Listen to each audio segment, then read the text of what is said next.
Big size. Big size. That was my Big nickname in high size. school. They used to Is call it? me Andy Big Size Kopczynski.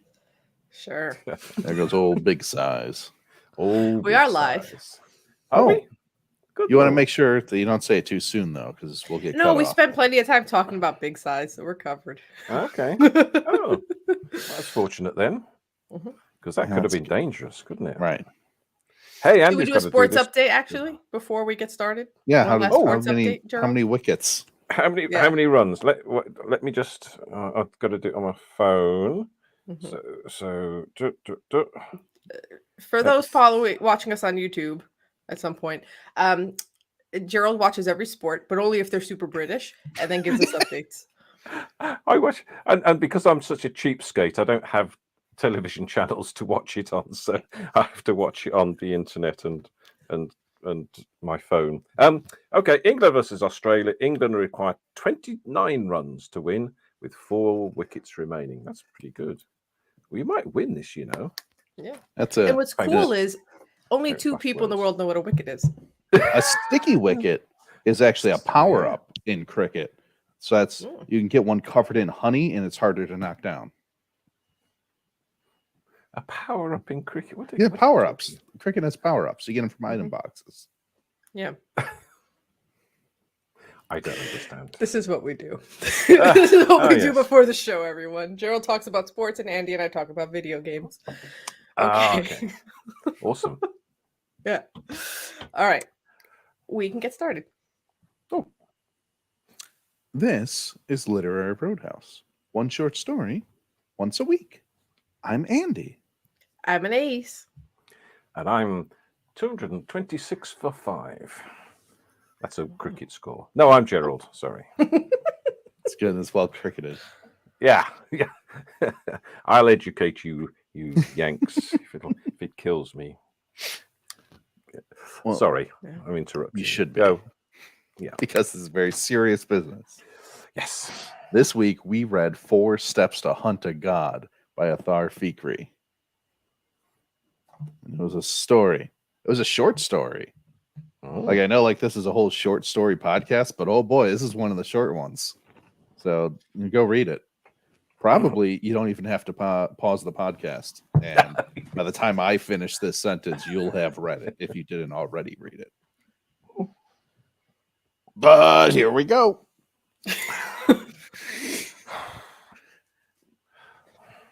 There's 4 steps to hunt a god.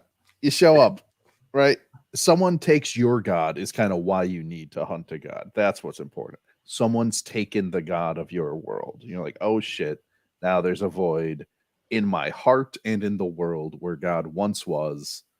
So we got to find another one, right? So step 1, find another world with its original god. Maybe you astrally project, maybe you build a spaceship, whatever. Just get to another world, make sure it's their original god, because if they've already taken someone else's god, you can't really transplant it again, like very low success rate. Doesn't work out. Step 2, infiltration. You got to live there for a while. You got to like let the god sniff you out. You got to sniff it out. Don't get too attached, because then you'll just live in that world with it as your god. That's no good. You got to build a connection in the world with the god. Step 3, use that connection and turn it into a net. Step 4, find out where the god lives, throw a net on it, and get the fuck out. And then at the end of the story, in the postscript, we find out that this was a broadcast from some guy who stole this world's god and accidentally created a new god in its place. I don't know. Okay. End of story. No, I didn't get the sense that it was a new god created in its place. It literally says 4 steps to hunt a god and accidentally make one in the process.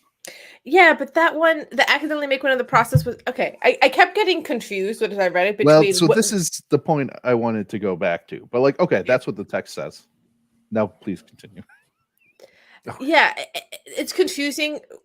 Maybe intentionally. Is this the original world that he's from, that for which he is filling the void, or is this the world where he is stealing a god? Sometimes it's clear, sometimes it gets vague again. So, like, is this broadcast from the world that had been stolen, or is this the rebirth of, like, I don't know. I believe this is the broadcast of the world he went to steal from, because he says during step 4, like, the only reason I'm telling you this is because I've already scoped out your spacefaring technology, and you literally do not have time to catch up to me right now. Okay. Yeah, that makes sense.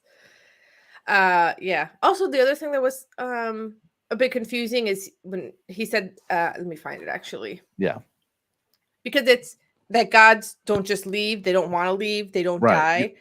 Right. That's kind of their thematic sentence, right? Your God did not want to leave you. Right. But then towards the end, but I'm not sorry I did it. I do it again. I probably will when this god runs out. What do you mean by runs out? You just told me they don't just die or leave. Well, yeah, but he's transplanting this one, so it's probably not going to be as good as the original God was. I mean, that's what I guessed. I don't fucking know. I read the same story you did. One of the things that I really struggled with on this story was, and I'm going to say what my complaint was, but also once I say it, it sounds like exactly what the story did, just somehow not in the way I wanted it to. So I'm hoping by saying it out loud to you two learned folks, you can help me parse it better. For a story this short, that's very like booba boo boo boo boo, I wanted the ending to have a twist and to punch.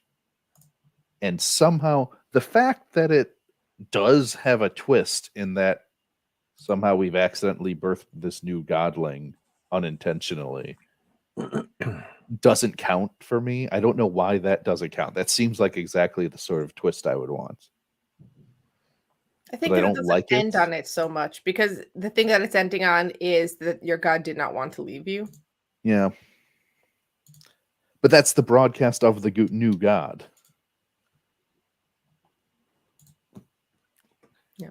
I don't know. Was it just we don't have a new God foreshadowed enough? And like, how much foreshadowing are you doing? Like 1,000-word story?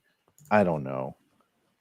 Well, like, it's these 4 steps that are clearly laying out a pretty understandable process for the most part. Go to a place, turn your soul into a net, catch a guy, run out. And then here's this 5th step of accidentally I made a new God that has no grounding in the world that I've been told about so far. It's so even as weird as everything else was, this felt completely out of left field, but like it's neat. I don't know. It is. Yeah, I think like I don't hate that ending. Like it is kind of neat, but it's just not, for whatever reason, doing the full punch. Also, just introduces new questions as preserved by the sect of the Hunter's regret. What regret? He does not regret. He said he's not sorry. Well, yeah, but like he says a lot of. I mean, I liked the sect of the Hunter's regret. I'm gonna like defend it now as your. I mean, the only regret is he feels real bad about it, but it's better. But he's not better sorry. You than me. But I feel awful. Yeah. Oh, hi, Lisa. Hi, Lisa. Oh. Yeah. Yeah. Yeah. Well, okay. Let's go overall. Gerald, what did you think of this story? I have a problem with anything that's called God, even with a little g, and I don't understand. You see, I can't get my head around the fact that you have to have a God. It's so why you would want to go to all the trouble to go and steal somebody else's God or to even birth your new godling. I just had difficulty connecting with the whole story, and I've read it. I think I read it 3 times because it's very, very short. And you know, I suppose it's entertaining. I suppose, but you know, it's just a load of nothing to me. Well, I think the insistence on the fact that you need a God, but the rejection of kind of like the traditional Judeo-Christian kind of like archetype of that God is so sci-fi to me. Like that's very like people who are like hardcore into sci-fi and then like go really deep and like asking like the big questions and that kind of stuff. They always kind of end up in this nebulous, like there's got to be something, but it's, you know, probably not in the way that it is conceived. It's this kind of more nebulous thing that's just more like felt and is like an end conclusion you can't avoid as you keep asking why, right? Like there's that kind of vibe to it. It's very much a sci-fi god in that respect. Yeah. Oh, yeah. Because it's very clear, like it's not because you did anything wrong. Don't let anyone blame any group or any minority or whatever it is, and you're saying that it's their fault for, I don't know, whatever is the scapegoat of the day or of the decade. And then it says also it's not here to be worshipped or to judge you from on high. Like it's rejecting all that kind of stuff while still saying, but if you don't have it, there's going to be a hollowness. And that's kind of like the vague sci-fi kind of spirituality that's kind of pervades all of this, which I kind of like because it kind of brings a certain humanity to existence, right? It gives it that bit of warmth so things don't feel too cold without getting super judgy and without having to create a whole dogma around it that's like beyond just this thing is necessary. I guess I still, I mean, what's to me, and I realize this goes against a lot what a lot of people believe in. I don't see the point of there being a god, little g or big G. I don't see what it does for anyone.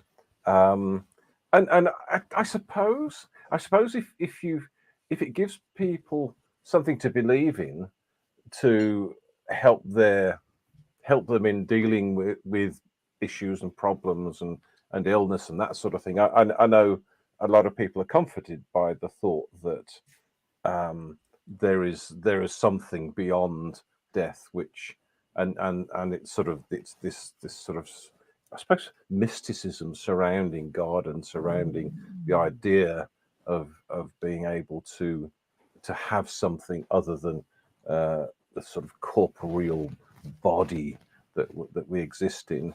So I get that, but I don't. So I wasn't very entertained because I wasn't connected with the story.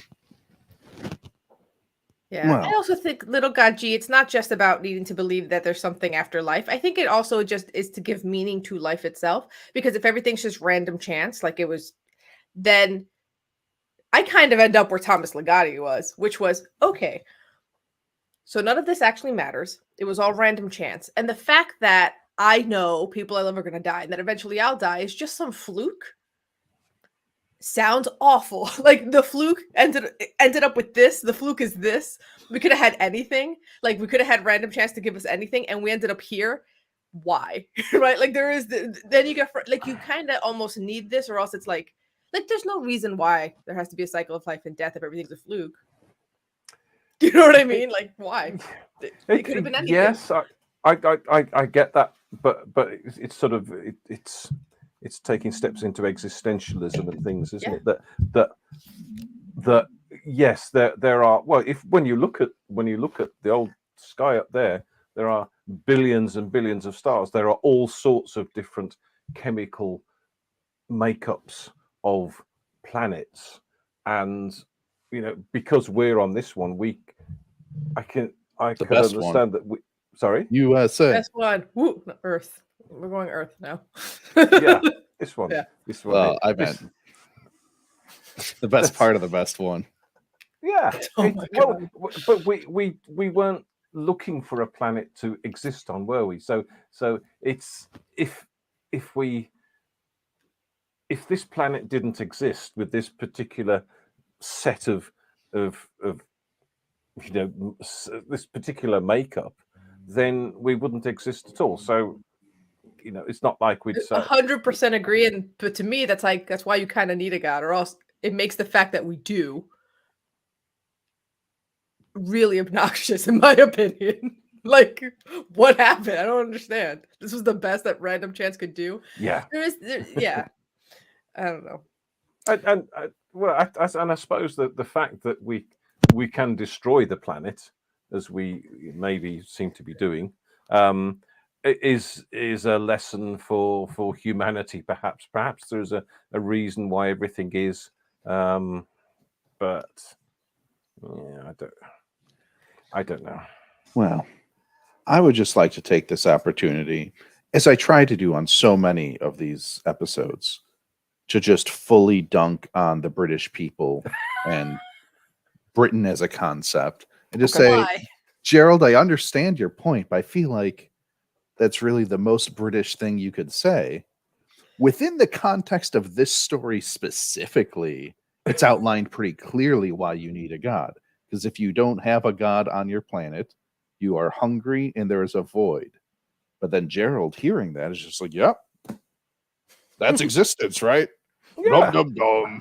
Keep calm and carry on. Because I don't feel a void. I am not hungry. I am not hungry for anything that a god will give me. So No, but like so- that's the mechanical structure of this fictional universe.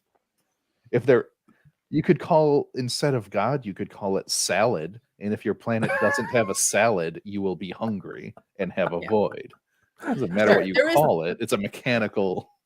Right. There is the mechanical world building where construct. like that's the basic world building. But the author did specifically choose. I mean, he did all right. He Little- chose God and all the connotations that God brings. Right. Gerald's not incorrect to bring And- all of his understanding of what Sure. gods are to bear on the story, but Right. also it's much funnier to just make fun of Britain. yeah, that's it. It is pretty funny. But but the fact that they chose a god, little g, brings why, if salad didn't exist, I wouldn't consider it necessary to travel to a different planet or travel to a different time or do any of these sci-fi things in order to find salad. There are other things to eat. So in that, the story is saying you have to have a god, you have to have this thing, and it's really important to have this. So if I come along and steal it, then you've got to go find yourself another one. And I'd say It's whatever. funny because I think Gerald and I kind of have similar hangups about the story as an actual story, but when it comes to the theme, I'm like, yeah, no, hard agree. Yeah, You need some yeah. kind of vague spiritualness in order to give meaning to life, or else what's the point? And Gerald's like, I don't know. Whatever. Yeah. What for? Yeah, it's and that is it. And I've had other discussions with other people about this, and it's just I'm very, very, I don't pick arguments with people, and I don't tell people they're wrong, because for the people who do believe in God or something, or different types of gods, great, good luck. If that means something good to you, then fine, and I'm very happy for you. But for me personally, whatever. Mhm. Andy, where do you come down on the I you love need watching you need at minimum a sci-fi god, at most capital G god, maybe, or none. Oh On the man, spectrum of no god to some kind of casing. well, I can letter give you a casing. very finely parsed, literally true answer that in the context of this fictional world that's been created, clearly Sure. you need something called a god. Otherwise, Right. and then I could just move forward with that mechanical, but like that's in not- in the yeah. actual world, you're asking me. Well, because that's the whole this story is Yeah. very short. There's only one I thing it's know. doing. There's one thing it's doing that I'm asking you to engage with. This Well, argument that you need. I a know, but the lowercase thing god. is, here's the thing. I'm just, here's some biographical information that Anais, I think you know, I know. Yeah. probably. Mhm. So I was raised Catholic.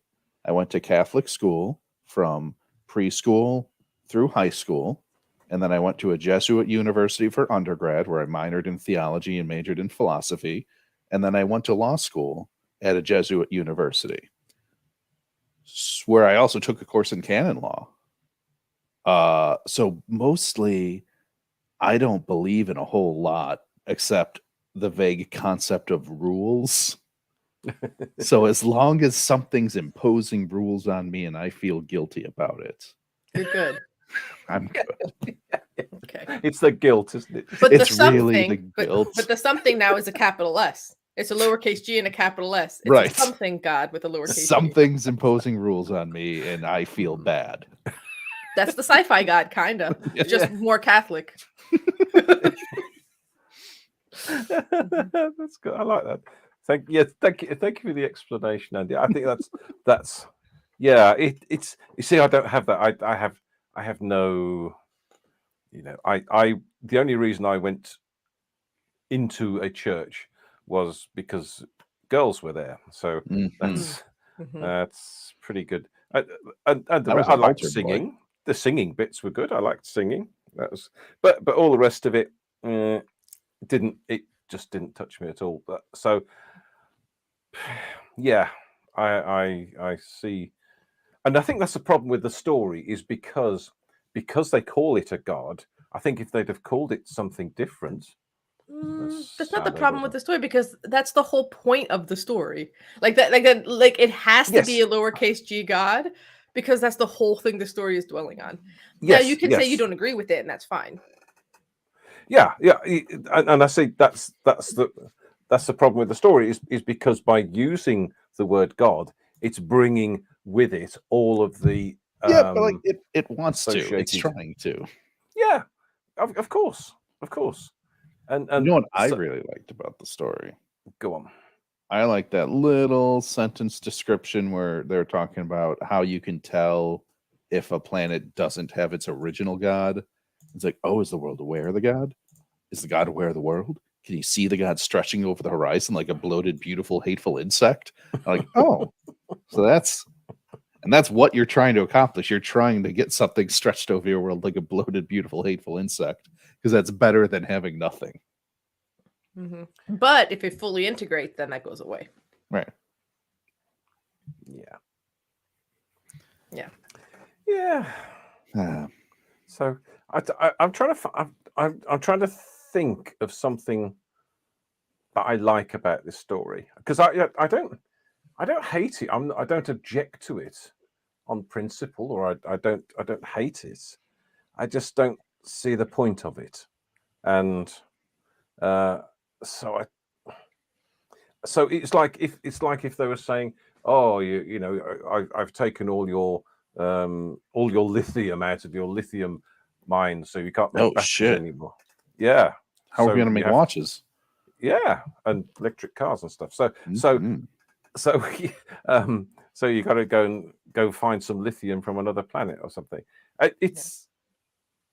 But then that's sort of stupid, because then we'd invent something else that didn't need lithium. So it's inventing if something's sorry. So you're saying you would start a cult, right?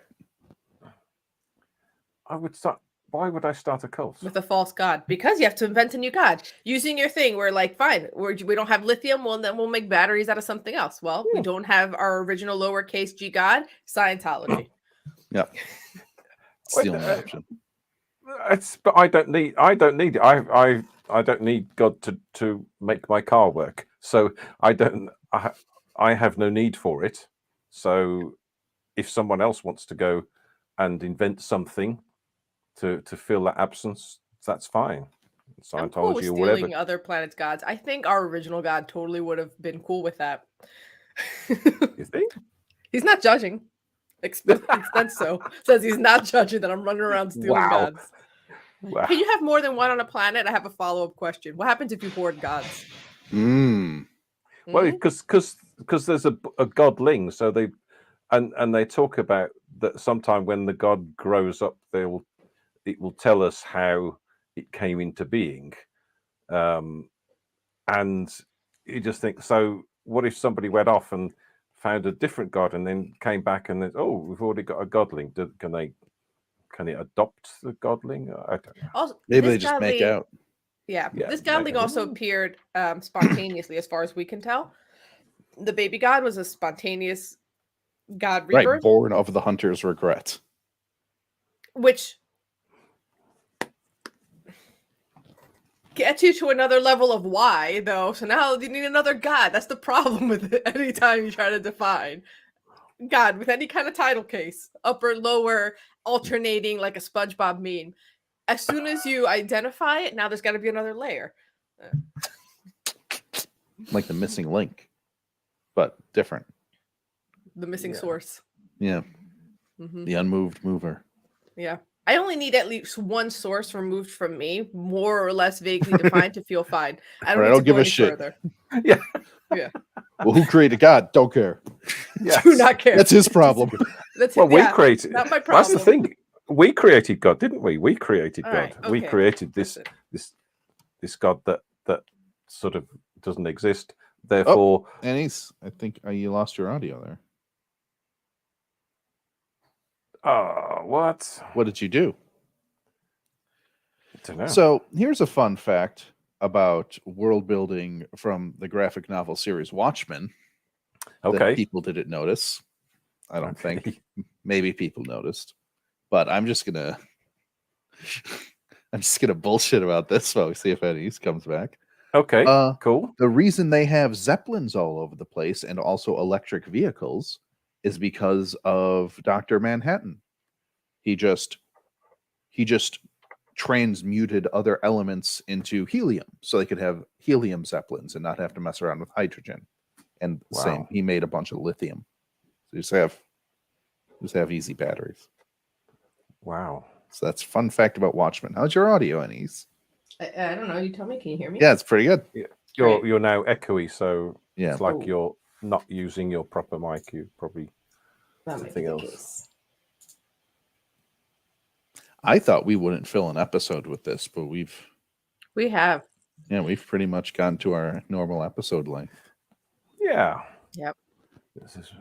I mean, I'm good to read it. Gerald will but we did. That's so unsatisfying. Like, that's not, you can't live with that as an answer. That is the most boring answer. And also, again, okay, I'm super mad at the situation that happened spontaneously. Like you know what I'm saying? So it could have been anything. It could have been anything else. Could have said we got this by chance. Why? Now, Thomas Ligotti is right. Seems horrible if there's no reason. Seems like a freak accident. Yeah, it's the fact. You see, when we talk about people on different planets, we are trying to think of things that look a bit like us and look. We're looking for signs of water on a planet. Aha, there is life on another planet and all this sort of stuff. We're going to Mars to look for water. It's nonsense because I'm convinced there are beings on other planets that don't look like us, that maybe don't exist in the physical sphere.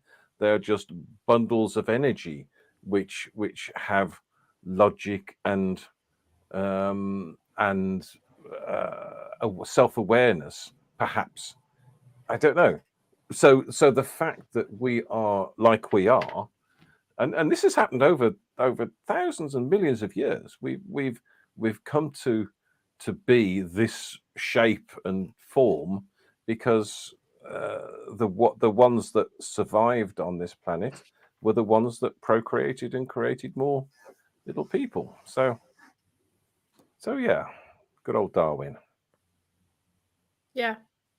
You don't have to reject one to get the other, though. Like, yeah, but you can.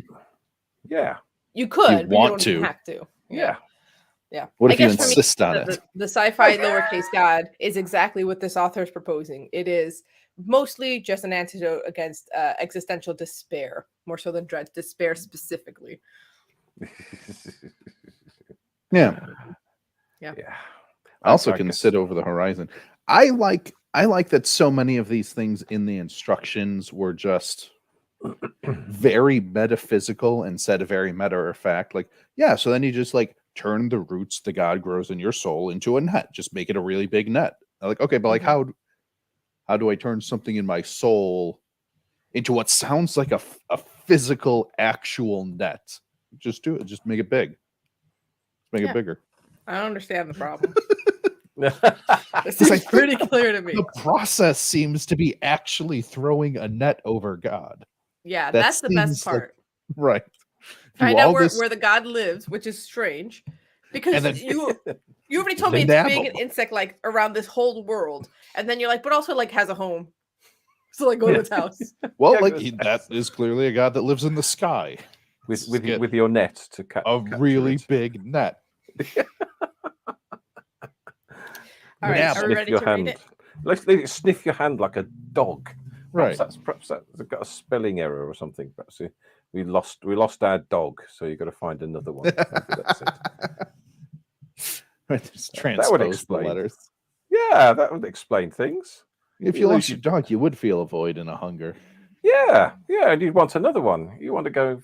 Actually, you wouldn't have to go to another planet. You just go to a dog's home. Well, or if the whole something. planet only had one dog Yes, that's true. sitting Dogs over do the give meaning horizon like to a lives. bloated, hateful insect. Mhm. I don't Dogs think I'd want help you deal with despair. Yeah, I don't think I'd want a bloated, hateful insect though. A beautiful, bloated, hateful insect. Yeah, maybe. Yeah. I met a great dog yesterday. Wonderful. Everybody was so Very- happy. Little boxer Aw. puppy. Delight. Oh, Yeah. See? Yes, cute. Dogs are cute. All right. Shall we rate? yeah. Dogs are not malevolent or vengeful. Like that. I'm coming in with a 4.